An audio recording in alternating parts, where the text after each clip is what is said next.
Genesis chapters 37 and 38 tonight. We're just going to cover two chapters. They're pretty intense, pretty in-depth chapters. In fact, as we get to chapter 38, it may be, not that it's going to be uncomfortable for anyone, but it's pretty descriptive of some things that take place in the lives of the sons of Jacob and their wives. So I've entitled this message tonight, Dreams, Nightmares, and Broken Promises. And as we go through, I'll kind of explain, and some of it will be self-explanatory. Chapter 37, depending upon which study Bible you're using or Bible you're using, might have a heading such as Joseph's Dreams. And so obviously that's the first part of it. But to kind of review and introduce this evening's lesson, we left our study last week with Jacob and his 12 sons settling in Canaan. And verse 1 of chapter 37 reinforces that. It says that Jacob lived in the land where his father had stayed, the land of Canaan. And if you remember, Isaac settled in a couple of different places. Bethel was one of them for a period of time. But Hebron was the main place. And so this is where Jacob and his family have settled, in the region of Hebron. And if you have your maps, you can, or Bible maps, either way, you can look and see where Hebron is at. By this time, Isaac has died, as well as Jacob's wife Rachel. Joseph, one of the two sons given to Jacob by Rachel, in verse 2, is described as being a young man of 17 years of age. He works his father's flocks alongside his brothers, who were, and in the text it specifically names the brothers who were born to Bilhah and Zilpah. Those are the maidservants of both Leah and Rachel. Well, Joseph, according to our text, went, it's verse 3, I believe, or verse 2, the last part of verse 2. Joseph went to his father Jacob with a bad report. And so you can imagine Joseph, one of the younger brothers, is kind of a pot stirrer among the rest. In fact, if you really want to put it in the color that it is, he is actually kind of a little tattletale. And so he goes to his father with a bad report. Immediately after that, verse 3 states that Israel, or Jacob, loved Joseph more than the others. So it's obvious that Jacob's favorite is Joseph. And he doesn't hide that from anyone. In fact, Jacob had made Joseph a very special robe, and it's sometimes referred to as a coat of many colors. And so all of this caused his brothers to hate him. He's a tattletale. He's obviously Dad's favorite. And Dad goes out of his way to show them that he is his favorite. So his brothers indeed hate him. And so in chapter 37, verse 6, we are told that Joseph had a dream. Actually, verse 5 says that Joseph had a dream. And so the content of the dream is that Joseph and his brothers were all binding sheaves in the field. Now, if you don't know what a sheave is, it's basically a collection, it's a bundle of the grain or the stalks. Oftentimes around Halloween time, you'll see in yards a sheave of corn, where corn has been gathered together and tied up, bound together, and it stands there in a person's yard or in a person's field. And so Joseph has this dream where he and his brothers are in the field, binding sheaves in the field. And Joseph says to them, "My sheaf arose and stood upright." And he goes on and says that your sheaves, his brother's sheaves, circled around his own, and they bowed down before Joseph's own sheaf. And of course, they've got a response to the dream. And the response is that they ask, So do you intend to rule over us? Now imagine that in a family type atmosphere where the firstborn, and in this case the firstborn would be Reuben. He was born to Leah by Jacob. Um, in a family dynamic where the firstborn is more likely to rule or to have the favor or to have the birthright, that sort of thing. Here is one of the youngest saying that he's going to rule over the others. And that's the way they see it. And so Joseph's brothers hated him even more for his dreams and for his words. The text literally says that. Not just for his dreams, but for his words, that he's so bold that he brings forth what he thinks the interpretation is, or he doesn't really bring forth the interpretation, but he presents the thought of his dream. Well, Joseph had a second dream, and in the second dream, if we're talking about the content, in this dream he sees the sun, the moon, and 11 stars that were all bowing low before him. Okay? And so obviously 11 stars again represents the brothers. But not only was this second dream shared with his brothers, Joseph shared it with his father Jacob.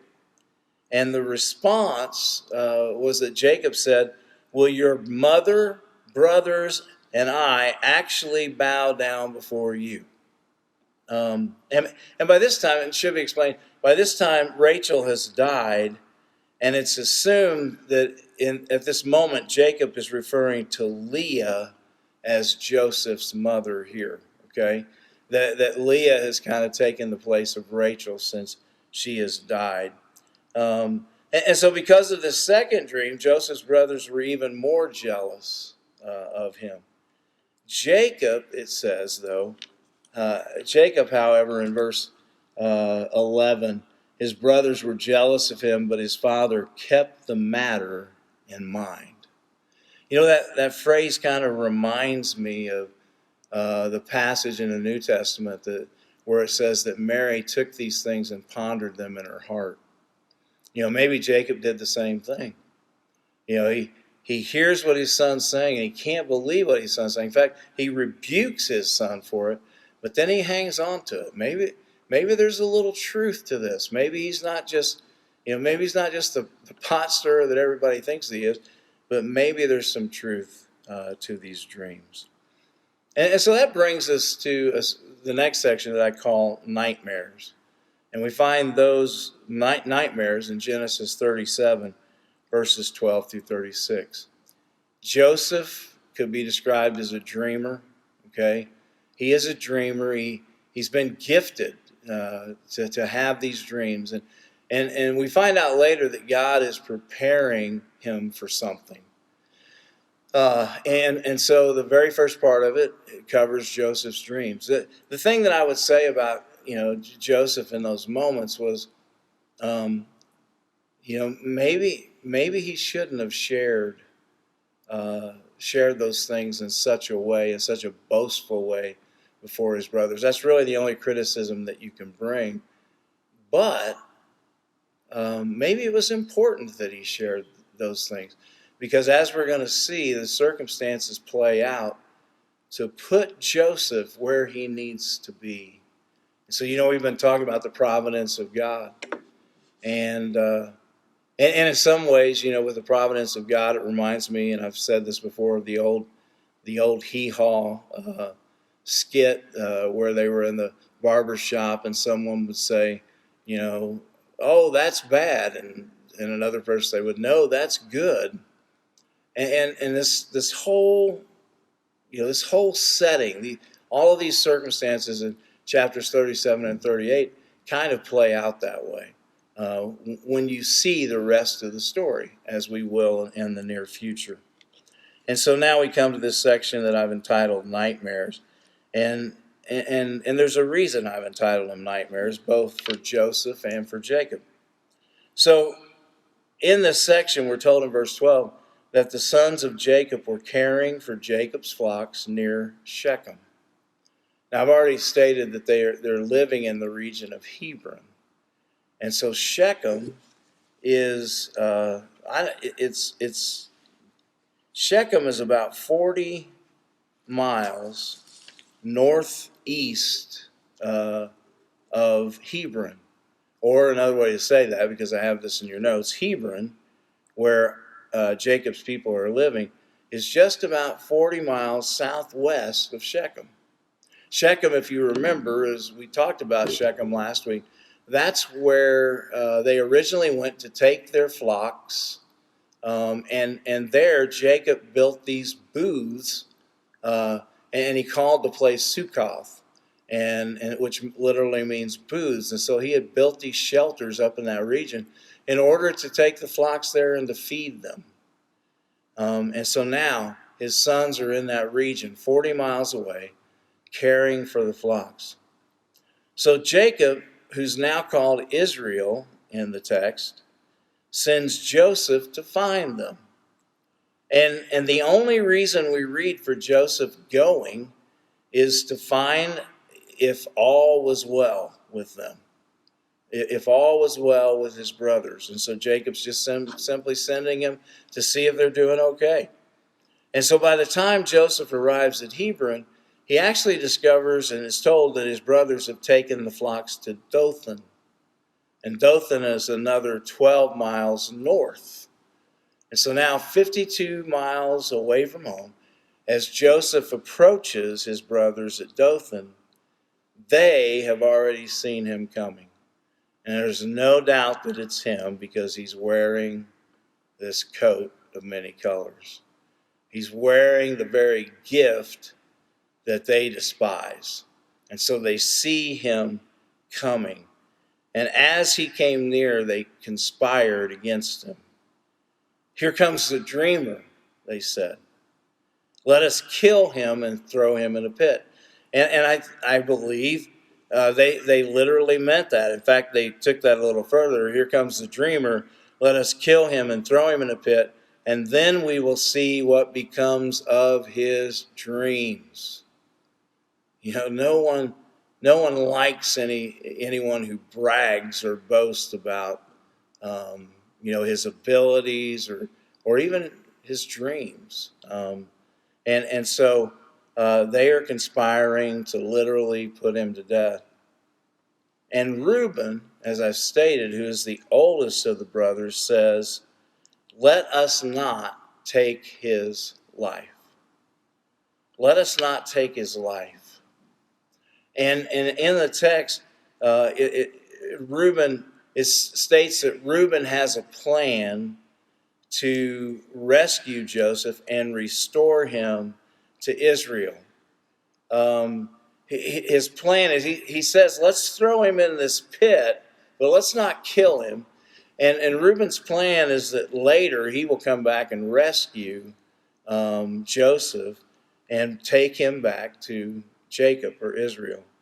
Now, part of it may be that he really wants mercy for his little brother. He wants to show mercy for his brother. I think about that.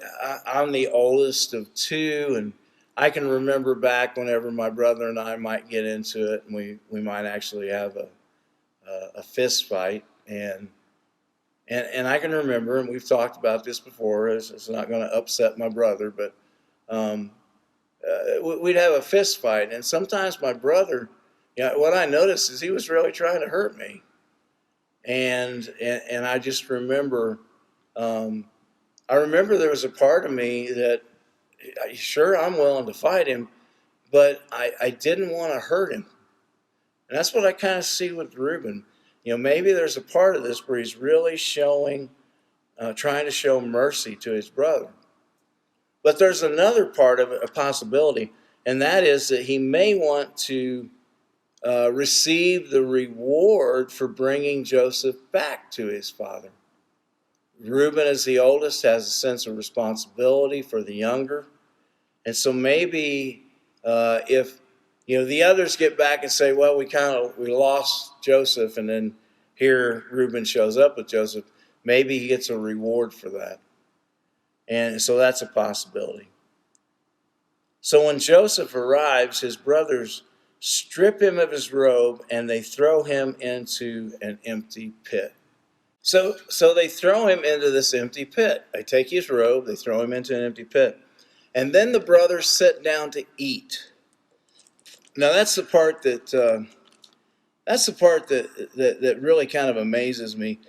And it's a detail that we might normally just really briefly go over and overlook. But it says, as they sat down to eat their meal. They sit down and they're having a meal. They're eating. And so here's a note that I'll give you. This may seem to be an insignificant event, but it should be noted that the ability to sit and eat after such an action demonstrates the degree of disgust the brothers have for Joseph. I mean, they're absolutely fed up with him. And so to the point where they're not even worried about him down in the pit. Their hatred and bitterness is further demonstrated by the act of selling Joseph into slavery. Because, as it says, as they sat down to eat their meal, they looked up and saw a caravan of Ishmaelites coming from Gilead. Their camels were loaded with spices, balm, and myrrh, and they were on their way to take them down to Egypt. Judah said to his brothers, "What will we gain if we kill our brother and cover up his blood? Come, let's sell him to the Ishmaelites and not lay our hands on him. After all, he is our brother, our own flesh and blood." And so they all agreed. That's what they would do, with the exception of Reuben, and we'll talk about that in just a second. So Judah, who is the fourth born between Jacob and Leah. Okay, Jacob and Leah have four sons. The first is Reuben. The fourth is Judah. He takes the lead in Reuben's absence, and his suggestion is to sell Joseph into the hands of these Ishmaelites. And so Joseph is sold for 20 shekels of silver. And as I said, we don't know where Reuben is during this time, but he is absent. So Joseph is taken as a slave to the land of Egypt. All right? And so remember what I said. Those dreams are bad. It's a bad idea for Joseph to be sharing the information of his dreams and building this bitterness and hatred. But if you know what's going to happen in several years, the famine that's going to take place, then you know that this is the hand of God, the providence of God, that's taking Joseph and taking him and placing him in Egypt, where he needs to be, where he needs to advance, so that he can save his family later. And so Reuben returns and discovers that Joseph is gone. He tears his clothes in as a sign of mourning and distress. It's called renting their clothing. They tear their clothing. Sometimes they will lock their teeth. They will bite their clothing and tear it. They will gnash their teeth upon it. And it's a sign of grief and distress. And so in this case, Joseph asked his brothers, "Where shall I go?" And it's probably a cry of despair at knowing he would have to tell their father that Joseph is no more. And so Reuben is kind of, he's pretty upset at this time. And he's wondering, what will I tell my father? How am I going to break this news to him? So one of the brothers suggests that they take the coat, this coat of many colors, this robe, and that they dip it, they soak it in blood, and they suggest, or they claim, that Joseph was killed by a wild animal. All right? So the brothers return to Hebron with the blood-soaked robe. And Jacob recognized the clothing as belonging to Joseph. In fact, I mean, it's kind of it's it's kind of disturbing that the brothers would do this, but it says they took the ornamented robe back to their father, verse 32 of chapter 37. They took the ornamented robe back to their father and said, "We found this. Examine it to see whether it is your son's robe." And Jacob recognized it and said, "It is my son's robe. Some ferocious animal has devoured him. Joseph has surely been torn to pieces." And then Jacob not only recognizes the clothing as being Joseph's, but he tears his own clothing. He rents his clothing. He puts on sackcloth, a definite sign of mourning, and he mourns for several days. He grieves for several days over Joseph or for Joseph. And even though Jacob's sons attempt to comfort him, he refuses, saying that he will descend into the grave, and he calls it Sheol. Sheol is a Hebrew word for the grave. And he says in verse 35, "No, in mourning will I go down to the grave to my son." And so his father wept for him. Man, I've seen grief in my life, but I've really only seen, I think, that kind of grief maybe once or twice. And once was of a father over his son, his eldest son. And it is, I mean, it's something that I really wouldn't wish for anyone to have to witness, because it is complete and utter just they're overwhelmed. They are devastated. And so Jacob is devastated at the announcement of his son's death. But verse 36 offers the reality of what Joseph is facing. It says, "Meanwhile, the Midianites sold Joseph in Egypt to Potiphar, one of Pharaoh's officials, the captain of the guard." And so the Midianites, and you'll notice, I mean, evidently the Midianites and the Ishmaelites are kind of viewed as being the same people. But here we are told that what's really going on behind the scenes is that Joseph has been sold to the captain of Pharaoh's guard, whose name was Potiphar. And we'll be looking at that story next week and looking more in detail about Joseph's being planted in Egypt for a purpose. All right, so now let me note why those are nightmares. Must have been a nightmare for Joseph to realize, I mean, he knew that his brothers didn't like him, but to go to that point where and maybe he doesn't even hear the threat of them killing him. That happens as he's on his way. But as soon as he arrives, I'm sure they probably beat him up a little bit with it, and they take his coat off and they throw him into this empty pit, only later to be sold into slavery. And this is just kind of the beginning of Joseph's nightmare. If you know the story, he has nothing but trouble in Potiphar's house. Not with Potiphar, but with Potiphar's wife.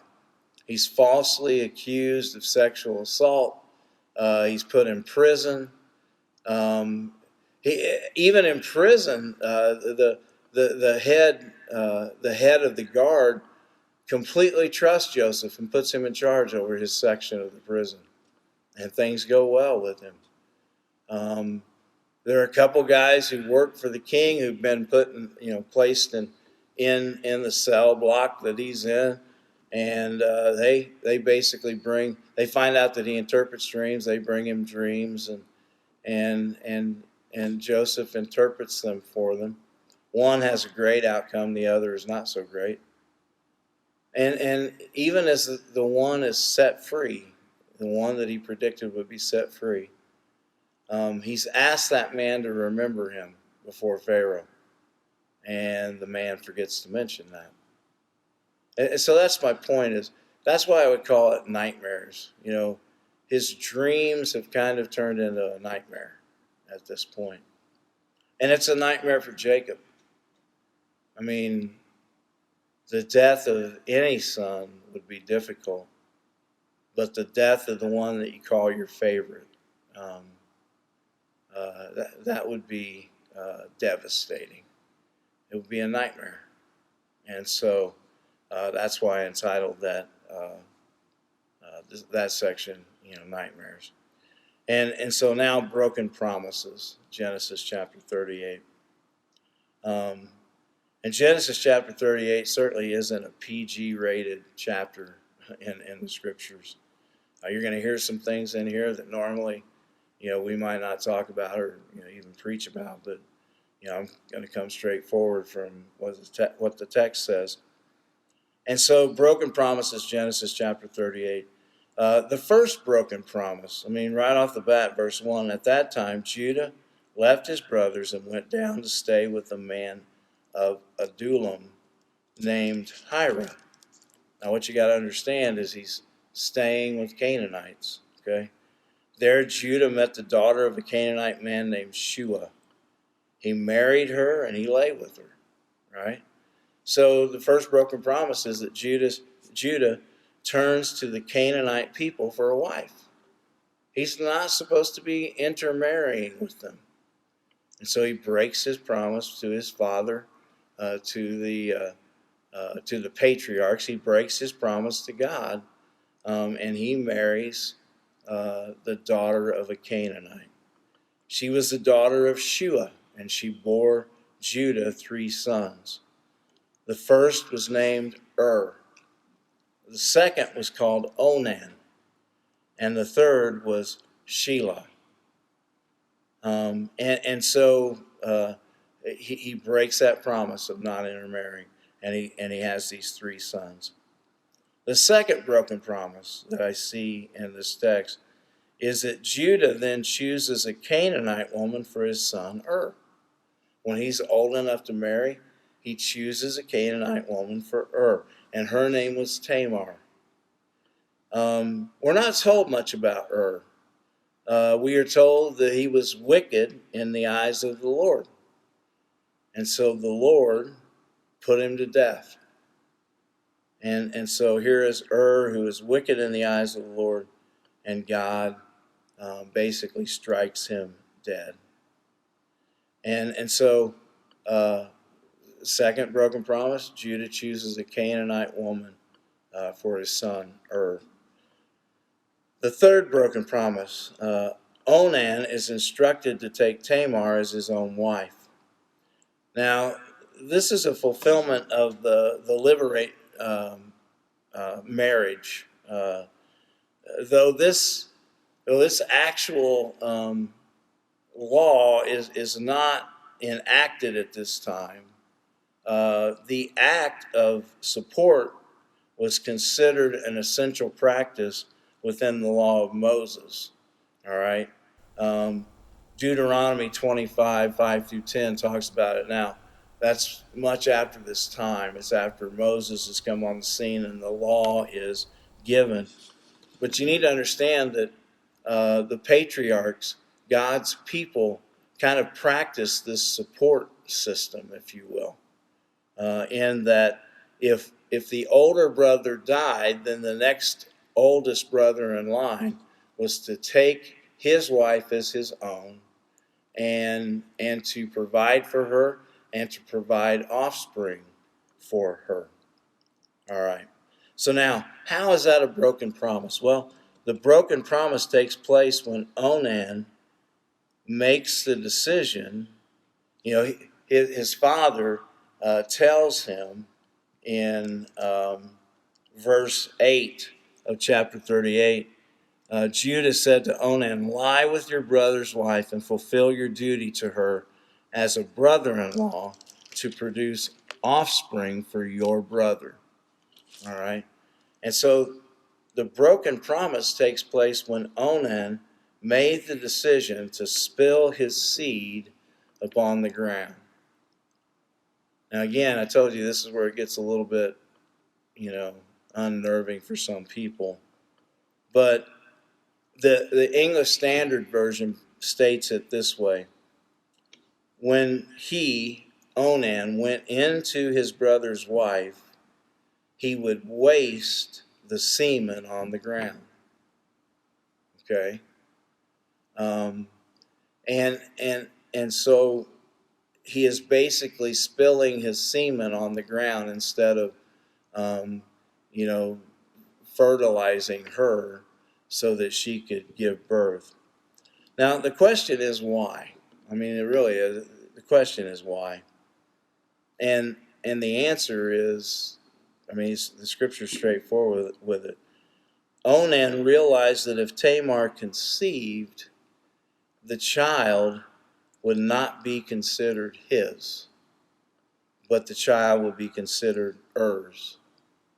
And so, in a roundabout way, that offspring isn't going to provide him with anything. The only one that the support will come to is Tamar, because this son is considered to be of Er's descendants and not of Onan's. Simply put, it was a selfish act on Onan's part. He took things into his own hands. He took life into his own hands. He took God's providence into his own hands. He took it all into his own hands as a selfish act. Not only was it a selfish act, but it was considered as a wicked act before the Lord. And God put Onan to death as well. So now Judah has lost two sons in his mind, to Tamar. So why in the world would he want to offer up Shelah? Now, first of all, this is the fourth broken promise. And I want to say something else about this. Do you remember who it was who had the idea to sell Joseph into slavery? It was Judah. And so now Judah has demonstrated that he just doesn't care.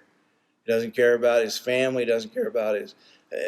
In fact, it's not only Joseph that he's turned his back on, but we're told in the beginning of verse 30 or chapter 38 that he turns away from his brothers, and he goes his own direction. And so now the fourth broken promise is that he promises Tamar that when Shelah grows up, he could become her husband, or that she would become Shelah's wife. And so in the meantime, Judah said, Tamar, you need to live at your own father's house as a widow. Get that. He's sending her back home, because if she's a widow, then let your own father support you. I'm not going to support you. I've given you two sons. My two sons have died. And I will give you the third one. Well, sort of. Judah didn't intend to keep that promise because he feared that Shelah would die as well. He kind of had Tamar pegged as a black widow or something. That she's taking the lives of his sons, which of course is not true. Well, in the course of time, Judah's own wife died, and he left for a region or a city called Timnah for the shearing of his sheep. It was sheep shearing time, and so he goes off to Timnah. And by this time, Tamar has realized that Judah was not going to offer Shelah as a husband, so she devised a plan. She hears about Judah going up to this region, and so she goes and she disguises herself as a prostitute. Now, can I mention again that Judah's own wife has died? And so he has desires. And when he sees Tamar, he doesn't know it's Tamar. She has a veil over her face. But when he sees this woman, this prostitute, he inquires of her.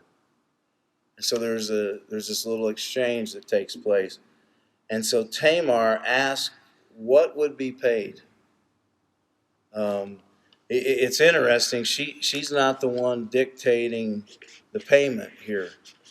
She simply asks Judah, "What will you give me? What will you pay?" And what Judah promises is a young goat. I'll give you a young goat if you will allow me to be with you. And yet, as Judah did not have the goat with him, so you got to understand, his shepherds are probably, some of his own, Shelah and maybe some servants are moving the flocks. He's just traveling. And so he doesn't have anything with him. And so as Judah did not have the young goat with him, Tamar asked for a pledge. What is your pledge? What's your guarantee until I get the young goat?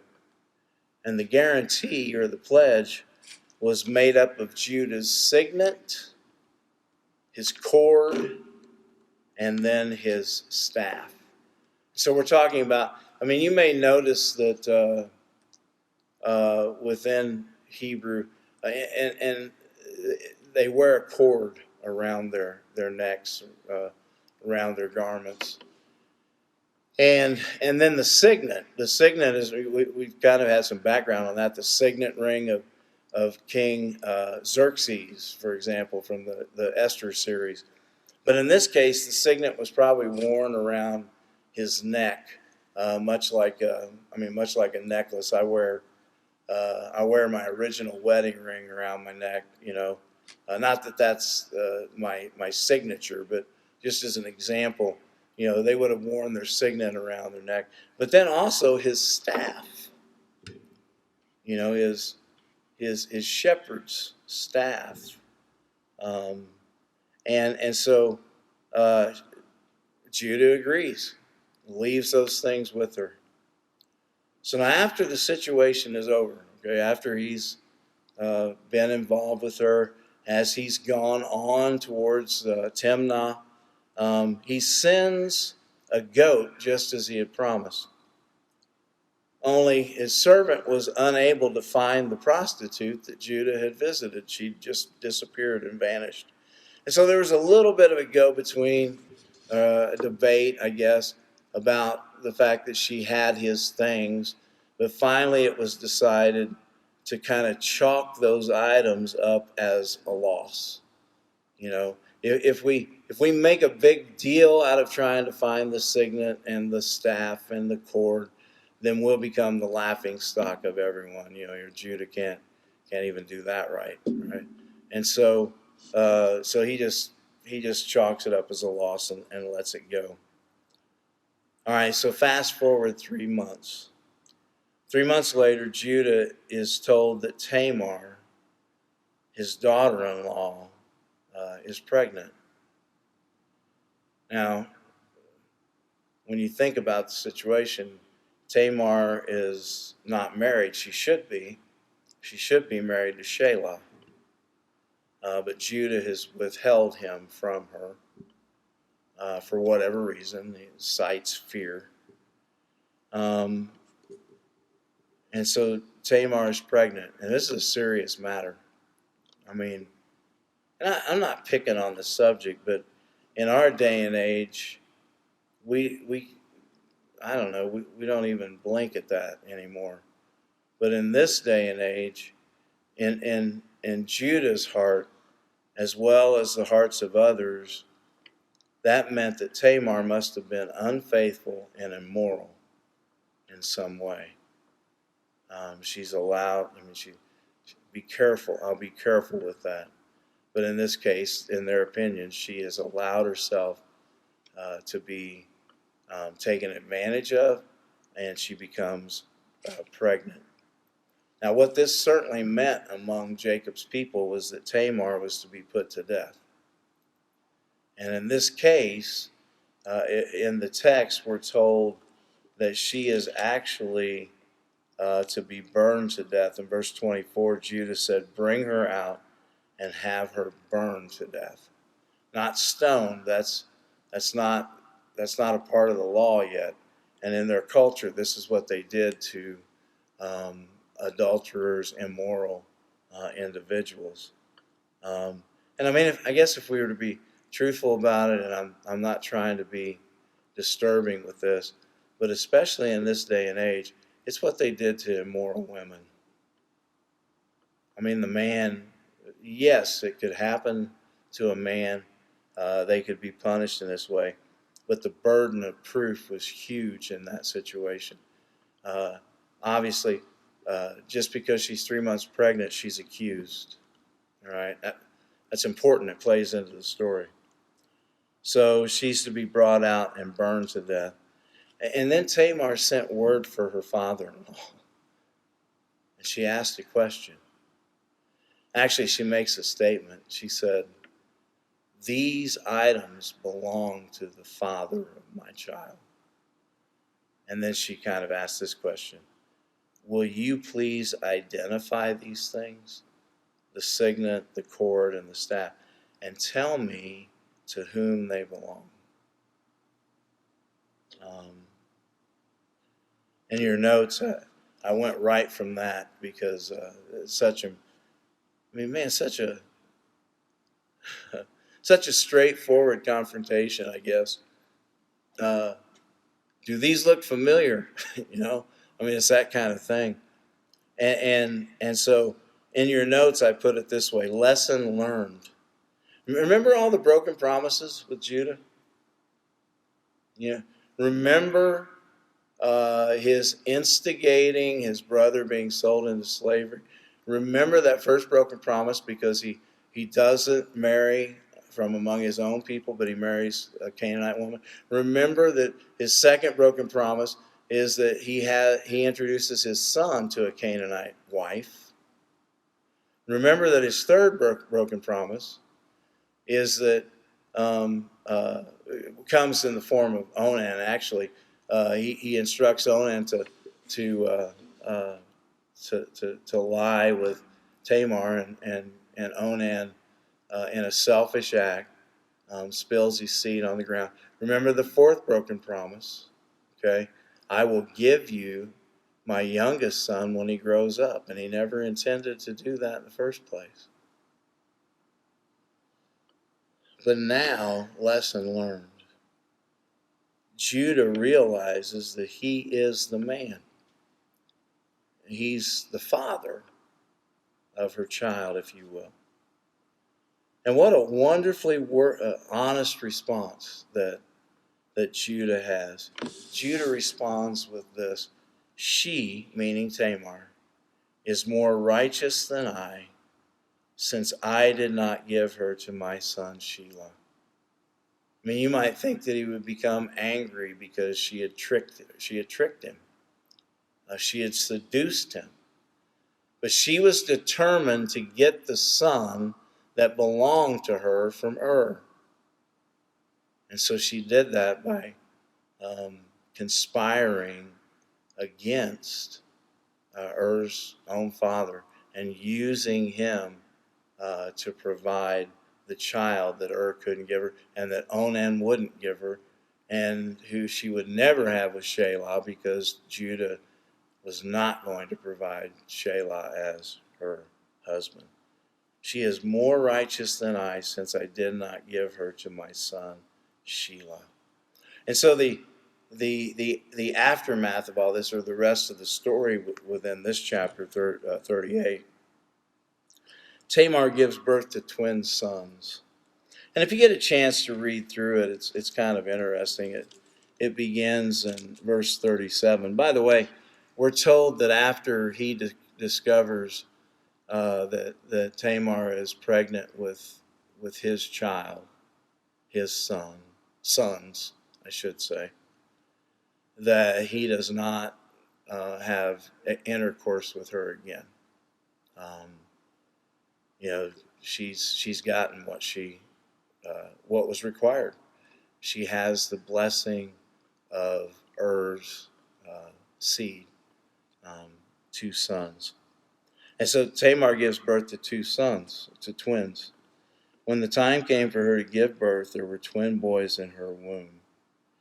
And it says that as she was giving birth, one of the boys kind of held his hand out of the birth canal, and the midwife tied a scarlet thread on it. But then that hand withdrew, and the other boy was born first. Listen to what she says. She says, "So this is how you've broken out." And he was named Perez. And so Perez is born first, which literally means breach. Okay? There's been a breach, right? Does this remind you of anything? I mean, does this remind you of the birth of Esau and Jacob? It should, like granddad, like grandson. The firstborn is named Perez, which means breach, and then the secondborn was named Zerah, and so the one with the scarlet wristband. The whole issue was they were going to identify which child was born first, but what happens is this one withdraws his hand back into the birth canal, and Perez is clearly born first. And so the second child is born with the scarlet thread around his wrist, but he is still the second born. And so where we leave off with this is this. Something significant is going to take place through Tamar's firstborn. And if you already know the Old Testament, then you know this. Perez is part of his descendant is the line of David. Okay? And so remember this. Judah, man, we could villainize Judah here, but we shouldn't, because Jesus is called the Lion of the tribe of Judah. And so Judah's own son with Tamar, his name is Perez.